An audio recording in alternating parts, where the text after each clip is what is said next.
So let's get started here. Let's set the table first off, because this has been an issue that has been going on for a long time. And for those of you who, I imagine we're probably going to get many crossover esports audience people throughout the lifetime of this show.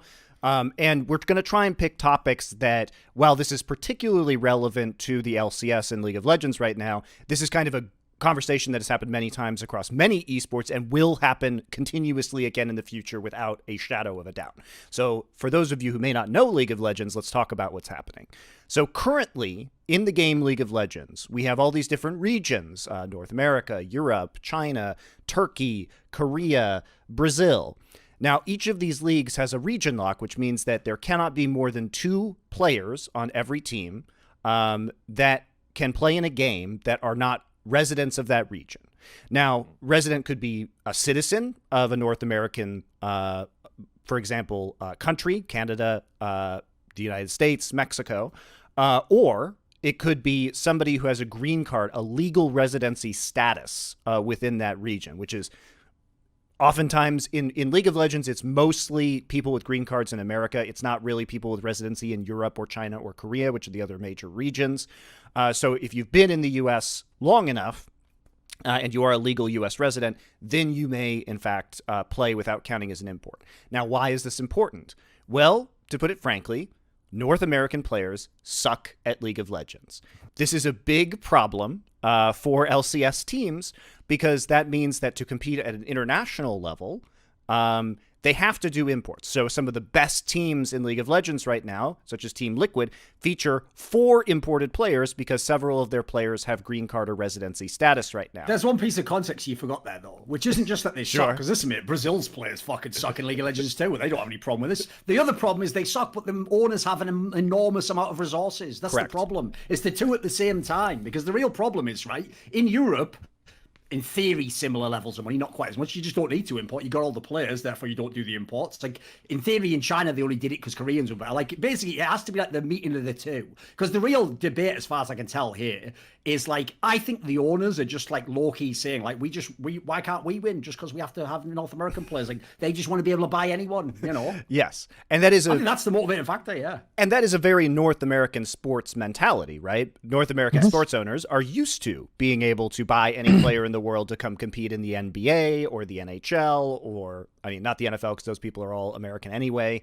But these are baseball, these kind of sports, and for me, it's also interesting because recently the LCS is allowed to treat players from Australia and New Zealand as non-import players, as resident players, even though they don't have that residency. So actually the pool of players has opened up even further for LCS players, which I agreed with at the time. But there's a lot of fundamental issues here. So Thorin, why don't you kick off the conversation about region, as the historian, region locking in esports and the effects that it's had, not only on League, but on other games as well. Sure. I mean, at some point, because I'm assuming we're also going to, draw more general concepts about like economies and the way the world works. One thing, actually, at some point, I hope we bring up is that people might think there's no sports precedent here, because as you said, Monty, like in American sports, typically you can just buy whoever you want, and then in the other, it's the similar scenarios in like League of Legends. Is in a lot of scenarios, why would you need to import people? There's already going to be people in your country, but people might not know. Actually, European soccer, football, was actually a sport that heavily used import rules. Like famously, one of the leagues I remember, I'm sure Richard could talk to it, was La Liga, the Spanish league. You could only have a couple of players who were foreign players. So, for example, when legendary players like fucking Maradona and stuff and players that were around, like you had basically like 2 of these players as far as I know, and it would be quite similar to like how they do it in LCS now. Like you obviously go for your star positions there. You don't just take some like left back defender who's just okay and have him be the import. You have it be the striker or something. So it's not like it's a topic that is only unique to esports, but obviously esports is the area where, to tie back into what I was saying there, Monty, contextually, the reason I think it exists in esports,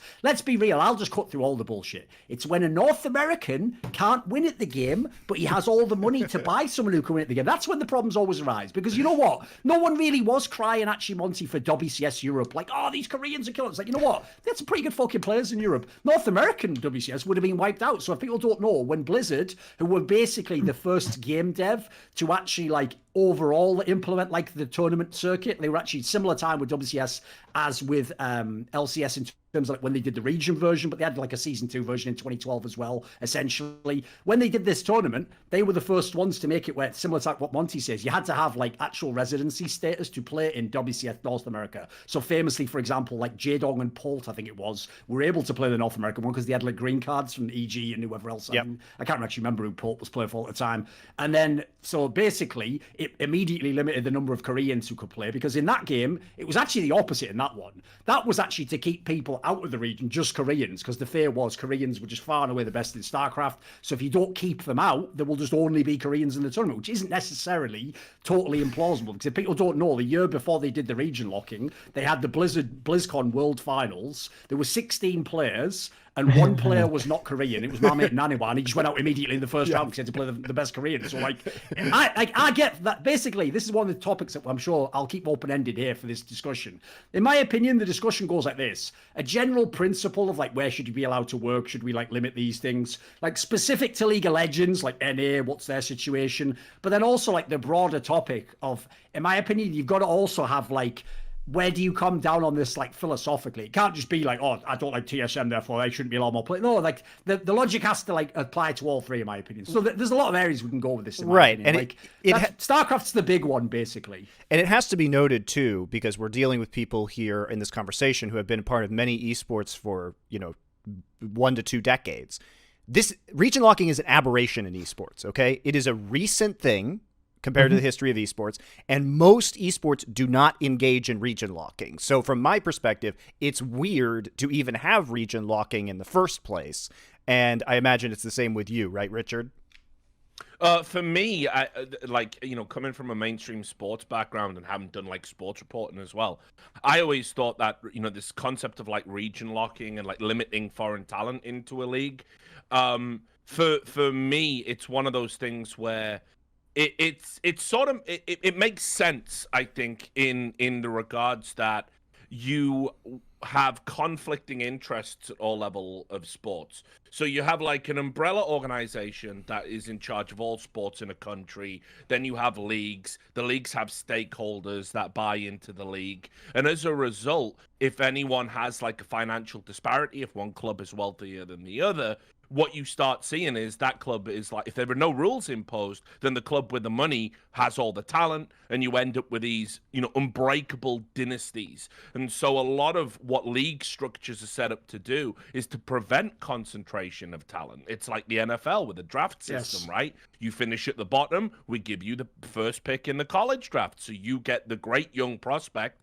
and at the absolute worst case scenario, you either get a player that you can build around, or you get somebody that when you eventually trade him off, it's going to give you some salary options for your, wage cap and stuff like that. So, I mean, for me, when I came into esports, I was like, I suppose we can break from tradition, and we don't have to do what mainstream sports does. But the problem you start seeing is the exact same problem that happens in all sports. And it's not just an American problem, although I will add, American arrogance combined with American money creates its own set of headaches in every fucking sport since time immemorial, right? There's no getting away. I mean, as a European, you just have to fucking roll your eyes. But the reality is, I think, it's actually, I like the idea of limiting talent. I don't like region locking in tournaments. I think tournaments become special when people all travel from all over the world, and you'll see Americans play against Koreans, playing against Chinese, playing against Europeans. Fantastic. Love all of that. But when it comes to what we're going to talk about and segue into a little bit, which is limiting talent and limiting imports, I think that has become an absolute necessity to prevent the haves running away from the have-nots. So it's been an eye-opener for me. It's like what Blizzard did in WCS was an unmitigated disaster in terms of cordoning off all the talent. There was many people who told them that this wasn't going to fix the fundamental problems that you had, and that they were staring into the abyss in StarCraft 2 over. Even if it would have, they did it too late anyway, because it's Activision Blizzard. They never do anything in a timely fashion. But I think basically what you end up with is a snowball effect. If you cordon off a region and they don't compete against the regions that are the best, they fall further and further behind because those regions already have the best to practice against, and you create this disparity, and then that creates the need to import talent, which then has an impacting effect if you don't develop talent in your region. So you have to be very careful about how you implement these things, and of course, no one's careful about anything in esports because it's run by morons. That's true. And Danon, I think it's really interesting to have you on this show because your organization, Golden Guardians, was very successful last year at developing talent within the LCS, and you were in an unfortunate financial situation where you had to sell most of those players because of the pandemic and the way that it affected your parent organization. But you're also coming from the traditional sports background because Golden Guardians is in fact owned by the NBA team, the Golden State Warriors. So I'm sure that now NBA is a very interesting system because it's kind of halfway between the NFL, where there's a salary cap, and Major League Baseball, which is just totally spend as much money as you like, right? And you can be a super team. NBA has a luxury tax where you can exceed the cap, but it's much more expensive. So teams are, I would say, discouraged from doing that most of the time. So from your end, where are you standing on like region locking? Because you've actually been successful in ways many teams have not, which has been developing North American players. Yeah, I mean, I think what's been interesting about Golden Guardians, at least for our problem solving, was trying to recognize how to kind of play within the restrictions that we have. I think one of the issues, and it's something I want to talk about when we get a chance here, is what we've done grandfathering imports the way we did.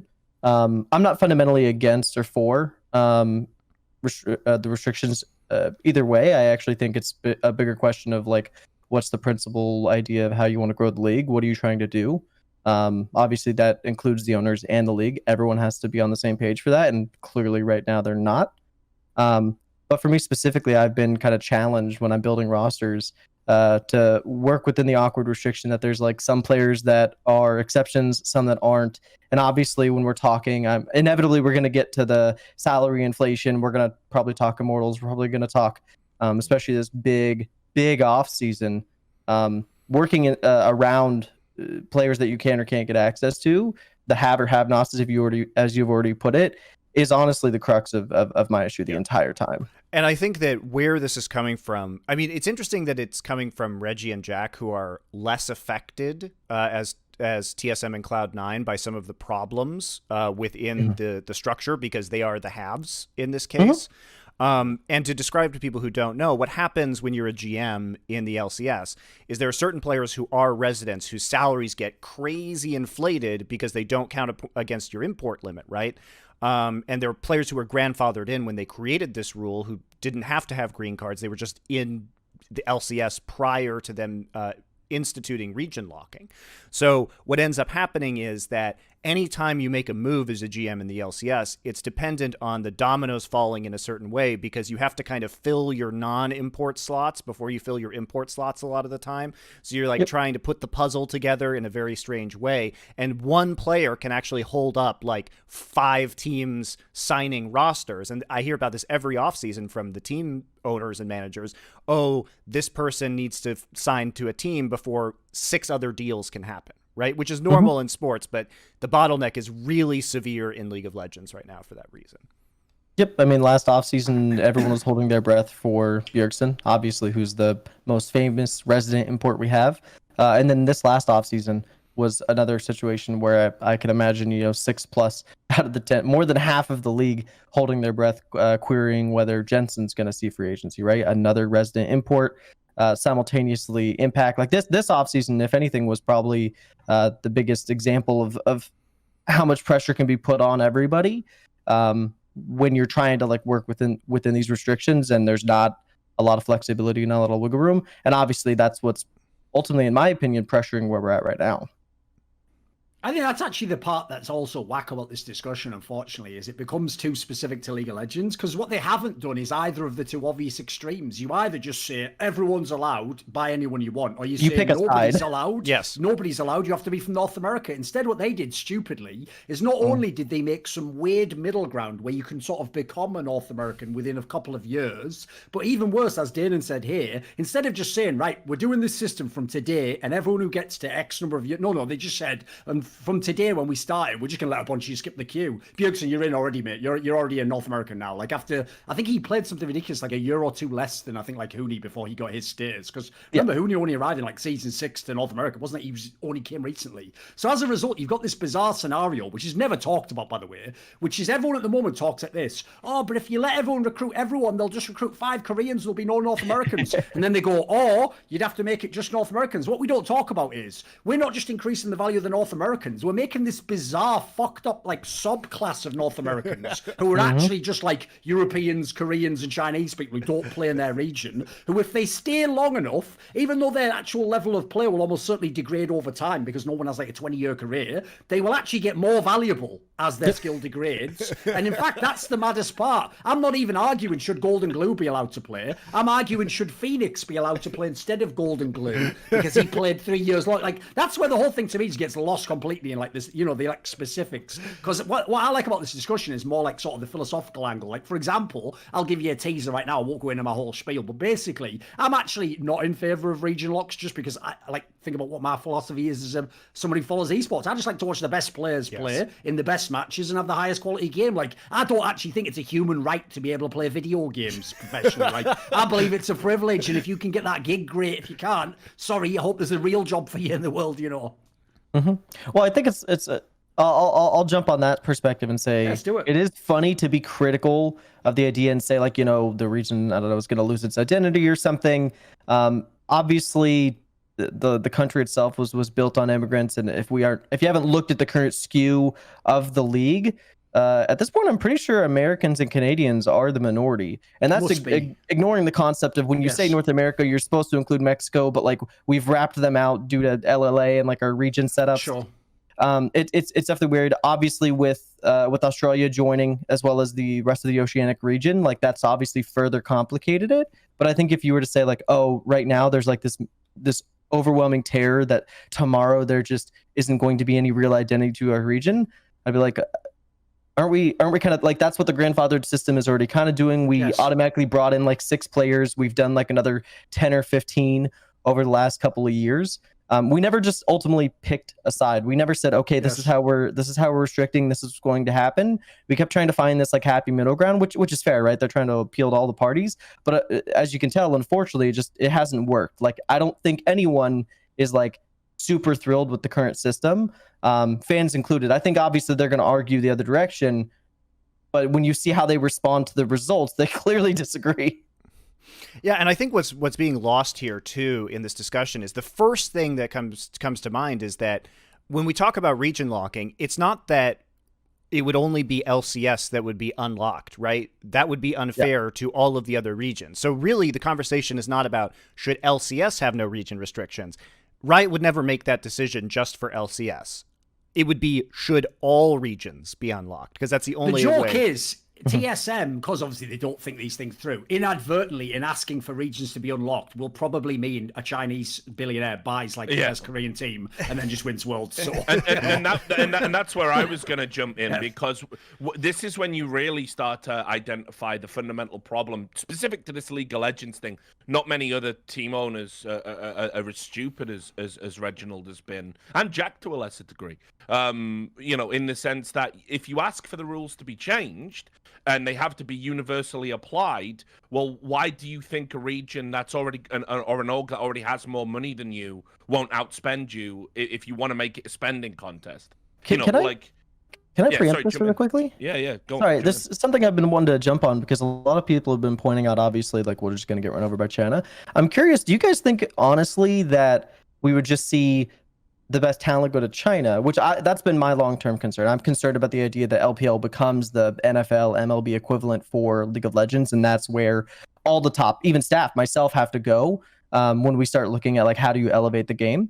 But I'm curious, are you guys under the impression that they wouldn't simply go to what could be the most valuable market, which a lot of people argue is obviously North America? That's where the resources are. They're the more, I guess, the more valuable eyeballs. Couldn't they just buy TSM? Why would they import those players to China when they could just purchase TSM and bring those players here? Yeah, I mean, for me, Yeah, like my thoughts on that are just this, that when you create, so let's say we do get this and we get this insane spend off between North America and China. That's essentially what it would come down to. Those are the markets. It's not that South Korea aren't in the equation. It's just not how they. There are some Korean teams, like T1 is owned by Comcast. So, True. like, Yeah. you know, I think there would be some teams T1 might like get in the T1, mix. Gen He's G, really trying to lean on their Yeah. Western presence, yeah, for sure. Yeah. But in general, like once you start pitting, you know, the kind of Chinese spend, the two maybe Korean orgs that would get involved in the North American spend, what it starts coming down to is the players going out and getting those big fat contracts. And generally, I think there's a lot of players in League of Legends especially, like if your choice is go to North America and maybe have you know, a significant amount of cultural upheaval, or get yourself some, you know, let's say you're already a Chinese player and it's just go to the Chinese billionaire super club and, you know, make your money there. I mean, that's a no-brainer, right? And then there's a lot of people as well, you know, if you're already an English speaker and you've already got a big like following, yeah, maybe you are better off in North America. I think there's a lot of Asian players for which that's few and far between. And so as a result, my concern would just simply be Chinese dominance. Not to mention, we know when we get into pissing contests, China generally like to win them. And I think they have the will and certainly more money than a lot of these North American organizations. For me, what was essentially being said when I saw Reginald's tweets and subsequent Twitter meltdown, it was almost like they wanted an exemption. They wanted an exception, which let's be They're not fair, thinking. I mean, they're not thinking. yeah, Jim. they're not thinking, yeah, exactly. They're not thinking universally. They're thinking about their own tiny little concerns, which is generally how these guys operate. And the fact that, honestly, the big orgs in North America do get a lot of favoritism from Riot in general. So they are probably literally thinking there is some world which they can strong-arm Riot, so they get a rule that won't even apply to the Chinese teams. They probably legitimately believe that. I know Reginald believes things like that because I've talked to him. He's a guy who, despite running a successful org, he doesn't understand the ecosystem of esports. This is a guy who told ESL, yeah, but what have you ever done for esports? You know, this guy just doesn't see big pictures at all. Like, no matter how much you point at them and go, hey, Reggie, look at that big picture over there. He doesn't get it. So I think if you bring in a rule where, hey, no, go fucking import crazy, spend as much money as you want, China absolutely wrecks everyone, yeah. It's also true because the Chinese teams are owned by, many of them are owned by billionaires, the richest people in China. And these are toys for these people in the same way that sports franchises are toys for billionaires in America. So, you know, outspending them on a vanity project is going to be very difficult. And I do think that there would be certain exceptions to what would happen, but there isn't a world. And, you know, what really pisses me off about this is that the greed of these North American owners, because you guys just got Australia for free. And guess what? That's been a huge boon to the league to not have. And I was in favor of that because the alternative was that these oceanic players just get trapped in OPL forever, never get a shot on the big stage, even if their skill is good enough for it, because they're competing with imports from Europe and China and Korea. And that's not reasonable because they don't have the chance to foster their talent by sitting in Australia on a zillion ping to any good server. So I was in favor of that, like rescuing these players from this region. And indeed, we've had FBI as an outstanding example of a player who is a top tier player in his role in LCS and deserved that opportunity, right? Fudge, jury's still out on that, but we also see players like Destiny coming over. So there's many of these players that I think are making a big difference, and I think this is a good thing overall for the LCS. But don't get a free region and then come back to the table like a pig at the trough and start trying to get everything else on top of that. Can't you guys just like let this one roll for a little bit? You already got a win here, right?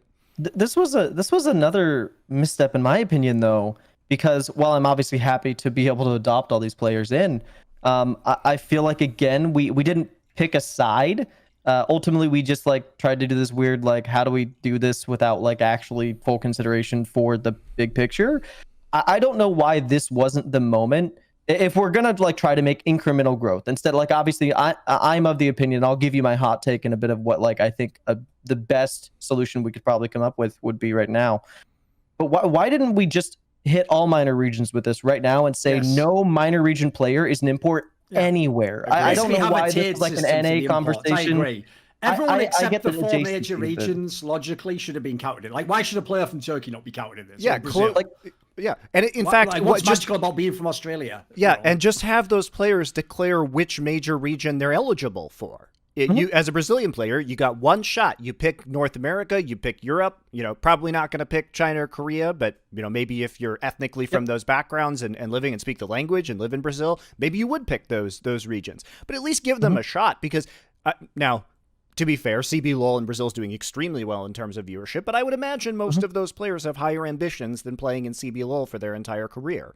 Oh yeah, the second they hear the average salary in NA, they're like, all right. Yeah, I think those players should be unlocked to get into the big regions. And I mean, a lot of this conversation is going to be about, has Riot done a very good job of organizing regional scenes and getting grassroots commitment?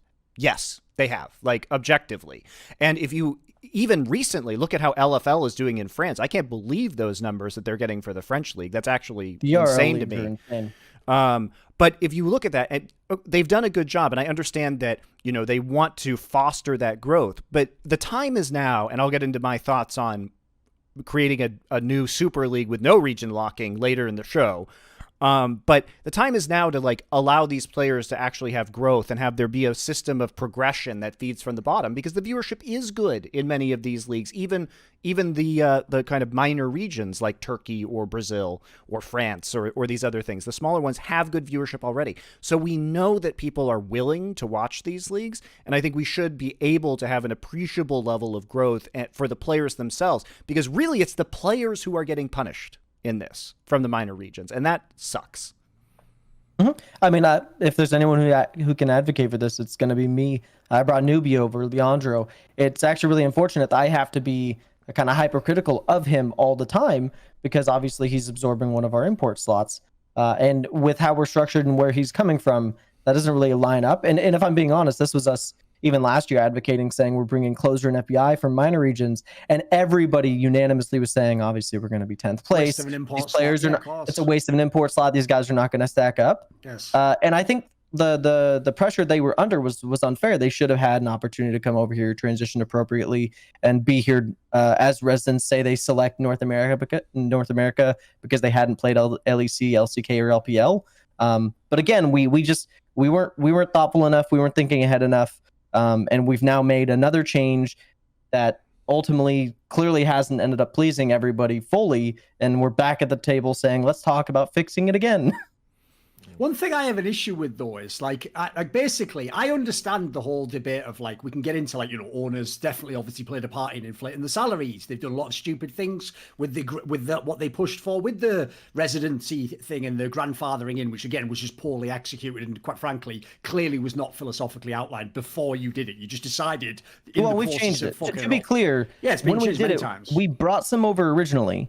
And then we added a path to naturalization that took time, and it was not long. It was 2 out of 4. It's 2 out of 4 years. And then at the end of the 2 years, everyone was like, oh, there was some crazy stuff going on with the amount of Koreans that went to LPL, lots of chaos around that. So we shifted the goalposts again. We said, okay, you know what? It's I don't know, it was 8 out of 12 splits or something. So 4 out of 6 years or something. And then we got to the 4-year mark and we did it again. And we're like, oh no. They're all leaving again. They're going somewhere. So every time there's a region that's really worried, I would assume historically this is probably LCK. And we shift the goalpost again and say, you know what? No more time-based. It's strictly permanent residency. Now it's green cards.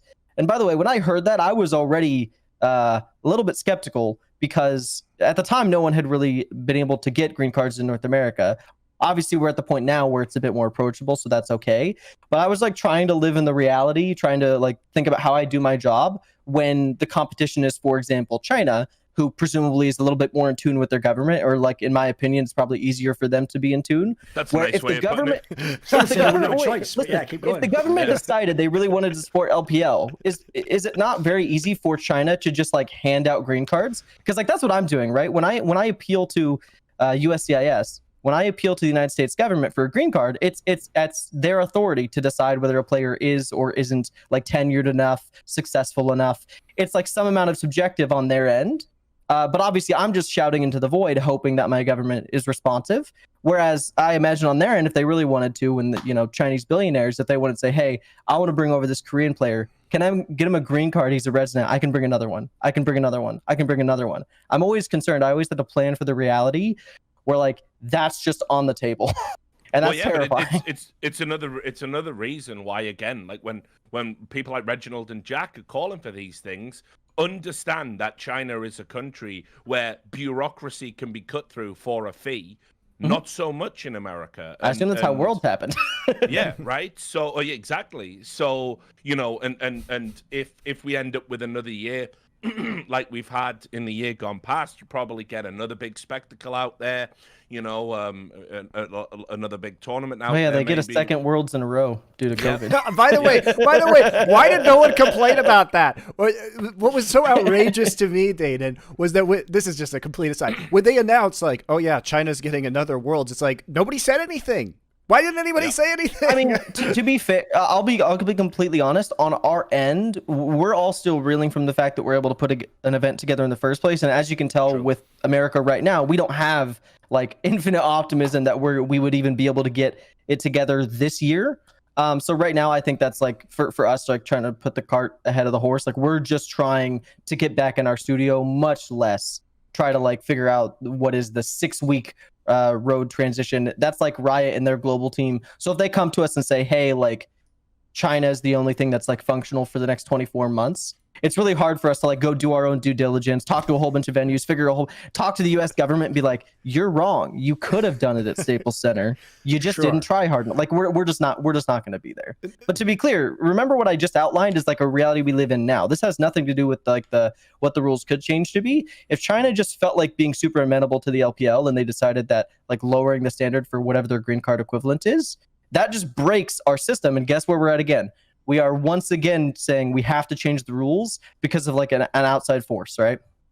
Anyway, though, what I was going to say was that I'll give like a devil's advocate for like why one of the reasons I understand why owners, especially the top LCS owners, would want no imports, which is if I'm Jack, for example, I won't use Reginald because he hasn't made a good team in about fucking 4 years, but Jack at least attempts to put together like quality rosters, right? If I'm making a team, why do I, as I'm making my team, go, right, fuck, I've got Perks, that's one of the signs of the century, I've got Sven still, oh yeah, and then I have to develop some players, like, why do I have to develop players? Like, does Carlos develop players for G2? Do the Fnatic guys develop players who come? No, they don't. They just fucking sign the best players. So if I'm Jack, I just go, why am I playing a different game to these guys? What, just because they're in Europe and I'm in North America? Now, I will say there are a lot of real world like aspects that don't make it as simple as that. Like, for example, that is someone like Jack trying to have it both ways. He wants to be in North America and have more money than the European orgs, but then benefit from all the European players. It's like, well, This is example. This is why I say you have to go philosophically and then the specifics, because I can get his perspective. Like, I know everyone's going to now claim in Europe, like, oh, what are you talking about, Thorin? The ERLs, aside from like Rogue and Mad Lions, who the fuck even has their ERL players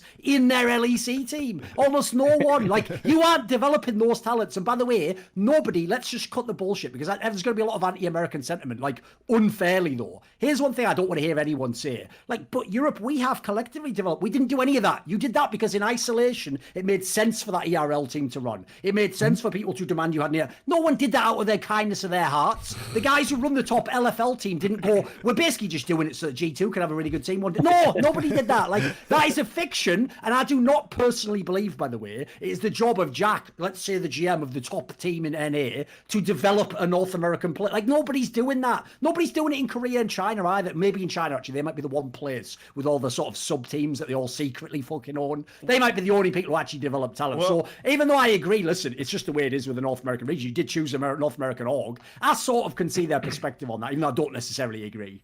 Well, I think it depends what we mean when we're talking about developing talent and whether or not then you have an obligation to do it. For me, one of the big problems that's been going on in North American League of Legends for as long as I've been following it, and then, you know, took a back seat and just been watching it from afar while I concentrate on other esports, but find myself coming back and it's the same old shit. And that is that, yeah, you're right, Duncan, you know, in terms of from a national perspective, yeah, you're not obliged to develop talent just for the sake of developing American talent so we can say America's a strong region. But what you do have an obligation to do is to develop talent for your own business. And one of the things that has always blown my mind about League of Legends is it was one of the first esports to get really sophisticated with shit like every house had a fucking dietitian, a sports psychologist, all of this stuff. What have you done with all of that? You've just pissed money up against the wall. That's what you've done, because there's no appreciable result. I have seen coaches in the LCS that behave like fucking tyrants with their players. And what for? And I've seen players get burned out by 24 years old because actually they would much rather they were streaming more to meet sponsor obligations than actually training in a way that has any level of sophistication to it. I think the problem in the North American region isn't that there isn't talent there. It's that nobody really knows how to harness it and to develop it in a way where you will see an appreciable progress. And so what they've done is, rather than get involved with that, it's like they've gone to Riot and said, how can we break the rules about imports? How can we grandfather people in quicker? They have thought about every fucking problem except the one that is right in front of their face. What does a League of Legends training academy actually achieve? And the reality is, in North America, fuck all. So there's several layers to this, which I find interesting, and it's important to know that they are playing with a weaker deck, as it were, because the North American server is significantly smaller than other servers. And to give you an idea, like Vietnam's server is bigger than the North American server for League of Legends. And on top of that, it's a small server, and the percentage that makes perfect sense. Vietnam won a war against North America. Exactly. That seems how it should be. It's all about. No, they are ahead. They are ahead. They are ahead. There you go. But also, the percentage of people who play ranked in North America is low compared to other servers as well. So, for example, my data is a few years old, and I've used this many times, but the Korean server is bigger than the North American server. 40% of Korean players play ranked. It's 20% of North American players. So you're dealing with a server that is much larger, where also a much bigger percentage of people are competitive on the ladder. And what that means is that the pool of competitive players in America is actually tiny compared to other regions. So the level of competition is very difficult to get high enough. Now, that doesn't excuse things, because I brought this up before too. If you want to run an academy system with your players, almost no teams send them to Korea or China to train in that solo queue environment, right? There are teams that could, yeah, exactly. But I'm just saying, like, there are, and obviously that's not possible right now to a greater or lesser degree. You could send people to Korea, they just have to quarantine for 2 weeks. But the point is that there isn't a system where this training is good. And if I'm one of the North American teams, I would be advocating right now to move all academy teams to Korea so that they would have better training. And you could just cast those games remotely from America. They would just be played in Korea, right? There's no problem with doing that per se.